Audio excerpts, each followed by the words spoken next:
যদি আমরা না জানি, যতই আমরা যে নামাজ পড়ি না কেন নামাজ হবে? নামাজ হবে না। যতই আপনি আমি কোরআন তেলাওয়াত করি না কেন, সেই তুমি তো আমি যে নাপাক অবস্থায় কোরআন শরীফ মানে ধরেছি, কোরআনকে ধরেছি, তাহলে গুনাহ হবে না নাকি হবে? গুনাহ হবে। কেননা গোসল আমরা জানি না, পাক পবিত্রতা হতে জানি না। তাহলে পাক পবিত্রতা হতে গেলে কটা জিনিসের প্রয়োজন বললাম? তিনটে জিনিস। তার মধ্যে থেকে মেয়েদেরকে বলে দিলাম নাক ফুলের কথা, মানে কানের কথা, নাকের কথা, আর যে নাভি রয়েছে নাভিটাতে হাত বুলিয়ে নেওয়া, এগুলো কিন্তু আরো সুন্নত রয়েছে। এইগুলো হলো মোটা মোটা জিনিস, এইসব জিনিসগুলো বলে দিলাম। তো এদিকে যদি আমরা লক্ষ্য করে চলি, তবেই কিন্তু আপনি আমি কামিয়াবি হতে পারবো। কি বললাম? কামিয়াবি হতে পারবো। তারপরে চলে যাব কি, যে উজুর ফরজ। কি বললাম? উজুর ফরজ। উজুর ফরজ যদি কোনো বান্দা না জানে, তাহলে কিন্তু ওই বান্দার উজু হবে না। কি বললাম? উজু হবে না। তাহলে গোসল আমাদের কাছে শেখা হলো আজকে, আর উজুটাও আমাদেরকে শিখতে হবে। উজুর ফরজ হলো কটা? কটা উজুর ফরজ? উজুর ফরজ হলো চারটে। কটা বললাম? চারটে। উজুর ফরজ চারটে। তাহলে উজুর ফরজ যে চারটে রয়েছে, চারটের মধ্যে এক নম্বর হলো কি, মুখমণ্ডল ধোয়া। কি বললাম? মুখমণ্ডল ধোয়া। দু নম্বর হলো কি, যে হাতের কোনায় পর্যন্ত ধোয়া। কটা হলো? দুটো। দুটো হলো। তারপরে হলো পা যে রয়েছে গাঁঠনো, এই গাঁঠনো পর্যন্ত ধোয়া। কটা হলো? তিনটে। আর ক নম্বর বাকি আছে? চার নম্বর, তাই তো। চার নম্বরটা হলো কি, মাথা মোসাফা করা। বললাম মাথা মোসাফা করা। এই মাথা মোসাফা যে করব, এই মুখটা যে ধোবো, মুখটা কতটা ধোবো?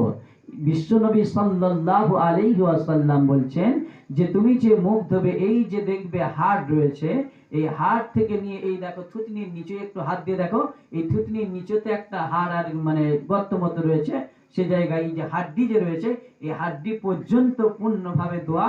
এটা হলো লম্বাই। আর চওড়া তুমি কতটা ধোবে? বলছে অন্য কানের লাউ থেকে নিয়ে, এই যে কানের লাউ আছে তো, এই কানের লাউ থেকে নিয়ে এই ওপর কানের লাউ পর্যন্ত, এটা হলো চওড়াই। এতটা তোমাকে ধুতে হবে। এইভাবে তোমাকে তাহলে এতটা ধুয়ে নিতে হবে। কেউ যদি ধরে এতটা ধুয়ে নিল, হবে? হবে? উজু হবে? তাহলে উজু হবে না। তাহলে এই জিনিস শিখতে হবে তো। তাহলে এই জিনিস যদি আমি শিখতে পারি, তবেই তো ওই জায়গায় যেতে পারবো, মেন জায়গা, তবে তো ধরতে পারবো। আর যদি এই হাত মানে এই সব জিনিস যদি আমাদের না জানা থাকে, গোসলের ফরজ, উজুর ফরজ যদি না জানা থাকে, তাহলে কিন্তু হবে না। তিনবার ধোবে, এটা তো হলো সুন্নত। কবার ধোয়া? তিনবার ধোয়া, এটা তো হলো সুন্নত। কিন্তু তোমাকে পূর্ণভাবে, আমরা তিনবার করে ধুয়ে নিই ঠিকই আছে, কিন্তু তিনবার করে ধুচ্ছি, কতটা ধুতে হবে সেটা আমরা জানি না। সেই জিনিসগুলো আমাদেরকে লক্ষ্য করতে হবে। বললাম। আর কি বললাম, যে কোনায় এই যে মানে গাঁঠনো রয়েছে, এই যে মানে কোনায় রয়েছে, কোনায় পর্যন্ত কেউ যদি এতটা ধোয়, হবে? হবে না। তাহলে পূর্ণভাবে কোনায়টা নিয়ে ধোয়া। এই যেরকম যে রয়েছে যে পা, এই যে কবজ যে রয়েছে, এই কবজ পর্যন্ত পূর্ণভাবে ধুতে হবে। এটাকে পূর্ণভাবে ধুলে তবেই কিন্তু উজুটা হবে আপনার আমার। এই মাথা মোসাফা করা, মাথা মোসাফা করার মধ্যে থেকে এদের কিন্তু অনেক বিভিন্ন রকমের আলেমদের মতামত আছে। কেউ বলছে যে তিন ভাগের, এমনি ইমামে আজম আবু হানিফার মত রয়েছে যে এই তিন ভাগের এক ভাগ মাথা মোসাফা করা। কি বললাম? তিন ভাগের এক ভাগ, কমসে কম তিন ভাগের এক ভাগ মাথা মোসাফা করতে হবে। যদি কোনো বান্দা, আবার কেউ বলছে যে না, একটুখানি চুলের মধ্যে, মাথার মধ্যে একটুখানি ঠাঁকিয়ে নিলেই ব্যাস হয়ে যাবে।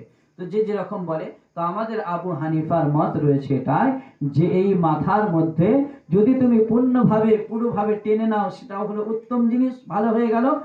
কমসে কম তিন ভাগের এক ভাগ যেন মাথাতে এভাবে হাত দিয়ে বুলিয়ে নেওয়া হয়। তাহলে কটা বললাম? কটা বললাম? চারটে। তাহলে উজুর ফরজ হলো কটা? চারটে। চারটে। মুখস্থ থাকবে তো? খেয়াল থাকবে তো? যদি খেয়াল করে যেতে পারো, তবেই কিন্তু কামিয়াবি হবে। আর তা নাহলে কিন্তু বেকার বেকার হয়ে যাবে। যে জায়গায় এলাম, কেননা যে জায়গায় যাবে জলসা শুনতে গেলে বা যে কোনো জিনিস শুনতে গেলে চিন্তা ভাবনা করতে হবে যে কিছু জিনিস আমি শিখে আসবো, জেনে আসবো।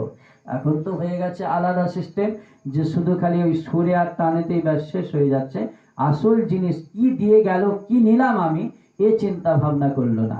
খুব চিল্লে চাল্লে দিয়ে চলে গেল। আরে তুমি কি বুঝেছো এতদিন ধরে, 1 ঘন্টা 2 ঘন্টা ধরে যে একটা আলেম এসে বক্তব্য দিয়ে গেল, যে কোনো জিনিস কথা বলে গেল, তুমি কত জিনিস নিতে পেরেছো, এটাই হলো মেন জিনিস, হলো এটাই। তাহলে তুমি আমি যদি না নিতে পারি তাহলে কিন্তু কাজ হলো না।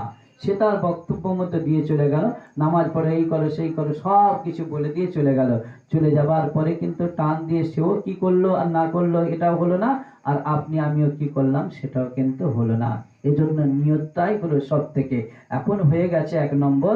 এই দুনিয়ার মধ্যে এখন চলছে যে নিয়তের কমজোরি হয়ে যাচ্ছে। কি বললাম? নিয়তের কমজোরি। যারা জলসা দেয় তারাও কিন্তু চিন্তা ভাবনা করে যে এটা যে জলসাতে যেন লোক টোক বেশি হয়, যেন বলে যে হ্যাঁ আমি জলসা দিয়েছি, আমি এই করেছি, এই জিনিসটা চিন্তা ভাবনা। বক্তব্য যে রাখতে আসে তারও চিন্তা ভাবনা এটাই থাকে যে আমি এদেরকে সুন্দর করে বক্তব্য রেখে যাব, রাখার পরে এরা আগামীবারে যেন আমাকে ডাকে, এরা যেন আমার উপরে যেন খুশি হয়, রাজি হয়ে যায়। কার উপর? বক্তার উপর যেন রাজি খুশি হয়। বক্তার চিন্তা ভাবনা এটাই। কিন্তু বক্তার চিন্তা ভাবনা হওয়া দরকার ছিল তো এটাই যে আল্লাহ যেন রাজি হয়, আল্লাহকে খুশি করার জন্য। কেননা কিয়ামতের দিনে ওই ধরনের বক্তাদেরকে, ওই ধরনের আলেমদেরকে আল্লাহ রব্বুল ইজ্জত আলামিন তুলবেন। যখন হিসাব নিকাশ হবে তখন বলবে আল্লাহ, তখন বলবে যে তোকে তো আলেম বানিয়েছিলাম, তো হাদিস তোর জ্ঞান ছিল, কোরআনের জ্ঞান দিয়েছিলাম, দেবার পরে তুই কি কাজ করেছিস? তখন বলবে আল্লাহ আমি এমুক এমুক জায়গায়, বড় বড় জায়গায় যে কোরআন হাদিসের কথা বলেছি, কিন্তু বলেছিস ঠিকই কথা, কিন্তু কই আমার জন্য তো নয়, আমাকে খুশি করার জন্য তো নয়। তোর তো নিয়ত ছিল যে মানব জাতিদেরকে খুশি করার জন্য। ওই মানব জাতি তোদের ওপর খুশি হয়ে গেছে, তোর ওপর রাজি হয়ে গেছে, তুই আর আমার কাছে কিছু পাবি না। সেও কিন্তু সেই সময় পেরেশানিতে পড়ে যাবে। তাহলে সেজন্য বললাম 1 নম্বর হলো কি ইন্নামাল আমালু বিন্নিয়ত। নিয়তটাই হলো আপনার আমার কাছে সব। তাহলে সেজন্য ভাইজান আমার, আজকে আমরা এসেছি কয়েকটা জিনিস আলাপ আলোচনা করলাম, যে মা বাপকে মহাব্বত, মা বাপকে ভালোবাসার জন্য বললাম। আজ যে আমরা ইবাদত যে করব তার জন্য আমাদেরকে পাক পবিত্রতা হতে হবে, আর নিজেদের যে কল্ব রয়েছে এই নিজেদের কল্বটাকে পরিষ্কার করে নিতে হবে। কি বললাম? আফজালুজ যিকরি লা ইলাহা ইল্লাল্লাহ।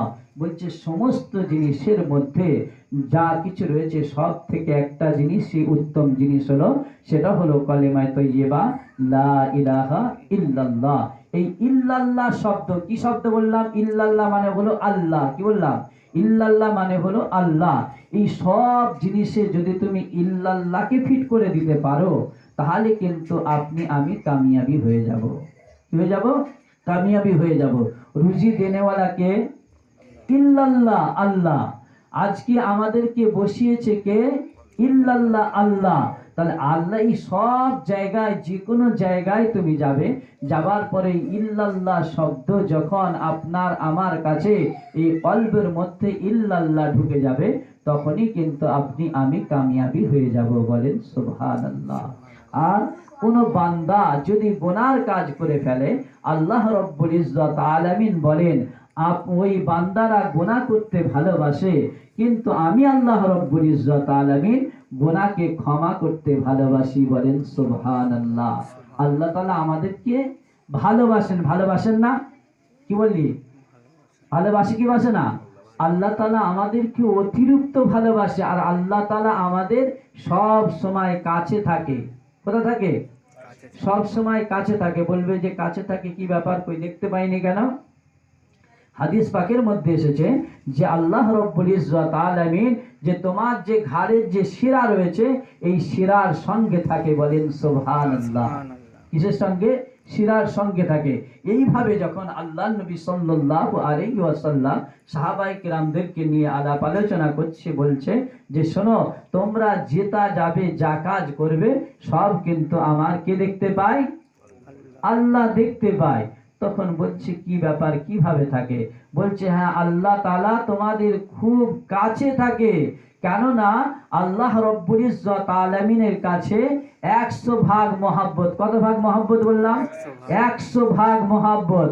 ওই 100 ভাগ মহাব্বতের মধ্যে 1 ভাগ মহাব্বত সারা কায়নাতকে দিয়েছে। দেবার পরে তোমার মা পেয়েছে জাররা পরিমাণ। কি পেয়েছে? যাররা পরিমাণ অনি পরিমাণ মহাব্বত তোমার মা পেয়েছে বাচ্চার প্রতি, কিন্তু ওই যে মহাব্বত পেয়েছে, বাচ্চার প্রতি ভালোবাসা পেয়েছে, বাচ্চার প্রতি ওই অতটুকু মহাব্বত পেয়ে যদি বাচ্চার উপরে এত মহাব্বত এত ভালোবাসা থাকে, তাহলে আল্লাহর কাছে কত ভাগ মহাব্বত আছে? 99 ভাগ মহাব্বত রয়েছে। তাহলে আল্লাহ তাআলা আমাদেরকে ভালোবাসে না?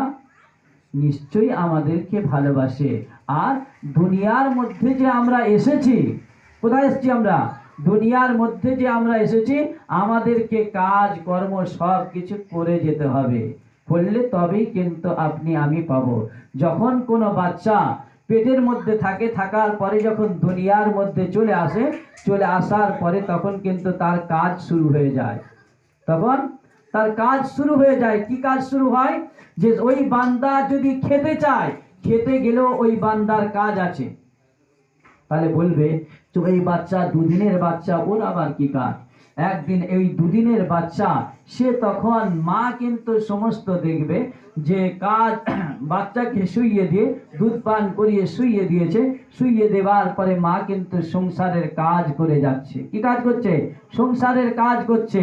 আর কিন্তু সন্তানের চোখ খুলে গেছে। ওই বাচ্চা 3 দিনের বাচ্চা, 5 দিনের বাচ্চা, মানে চোখ খুলে যে তখন খিদে লেগেছে ওই বাচ্চাকে, বাচ্চা তখন বলছে আল্লাহ আমাকে খিদে লেগেছে, আমার খাবারের ব্যবস্থা করে দাও। তখন আল্লাহ তাআলা বাচ্চাকে বলছেন, হে বাচ্চা শোন রে, তুই দুনিয়ার মধ্যে গেছিস, তোর কাজ আছে, তোর কর্ম আছে। তখন বাচ্চা বলছে আল্লাহ আমার আবার কি কাজ? আমার আবার কি কাজ? আমি তো এত ছোট্ট বাচ্চা, আমি হাত পা ভালোভাবে লাগাতে পারি না, ভালোভাবে আমি চলতে পারি না, কোনো কিছু করতে পারি না, আমার আবার কি কাজ রয়েছে? বলছে হ্যাঁ রে বাচ্চা, তোরও কাজ রয়েছে। কেননা তোকে দুনিয়ার মধ্যে আমি পাঠিয়েছি, তোর কাজ রয়েছে। কাজটা হলো কি? তোর এতটুকুই কাজ যে তুই একটুখানি চিৎকার করে ওঠ, একটুখানি তুই কেঁদে ওঠ। কি? কেঁদে ওঠ। যখনই ওই বাচ্চা ট্যাঁ করে কেঁদে উঠেছে, কেঁদে ওঠার সঙ্গে সঙ্গে মা কিন্তু সংসারের অন্য অন্য কাজ করছিল, সমস্ত কাজ ছেড়ে রেখে, ওই জায়গায় ছেড়ে রেখে সঙ্গে সঙ্গে ওই বাচ্চাকে তুলে নিয়ে দুধ পান করিয়েছে। বলেন সুবহানাল্লাহ। তাহলে দুনিয়ার মধ্যে যে আপনি আমি এসেছি, আপনার আমার কাজ আছে, আছে কি নাই? কাজ আছে, কাজ করতে হবে। তাহলে আল্লাহ রব্বুল ইজ্জত আলামিনের কাছ থেকে চাইতে গেলে